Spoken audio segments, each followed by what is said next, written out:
Elin serdar şah tevi pelan ve hissin parast var.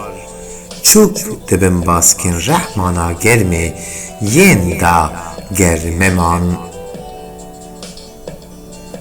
Cavên şaşemîn degiştî xwazî bi hewlên dere doran. Dil bi serma bir çîvan baskên piçûk mîna çûk qerisîne li bendê dan û nan. Da xemservan lê bi dilê rehman herî ji bo kurmek jî mafe jiyan. Jînevanî hil nagre têkbirina heyecan li gel pêkejîn û mercên jiyan. Denge bi dilnîgeranî ax serî hildar nêrîn ber bi şaxê dar. Bi banga hemizkerî ji bo çûk nebe mîna tenên qişa ê bêxeme û sar. Da bi rondikên hêste pîvan jînê parevan hürmetkarê malî avan ên bixan. Her nuqutên ber bi axa neçar û hije wî mîna venên sojan ên axa hestevan.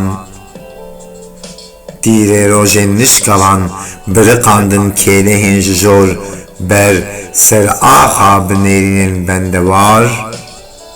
Rûkeniyek keyfe dar qermiçan rû yê çûka li serê dar ê bin holika baskê yên dan. Awazekî ji singê ber bi ba û baldar çi xweş e jîn û jiyan û cîhana lêman. Ger mabest rehman û pareswan tevî ên wan û me û xwe avan.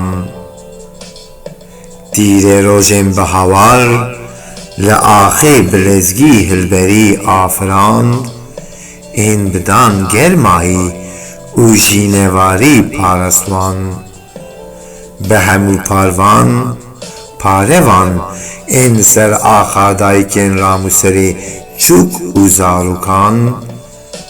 Her jînewanî bi wek hêvîtî bi hevdûn hewan bi hevpar bi dilê afiran.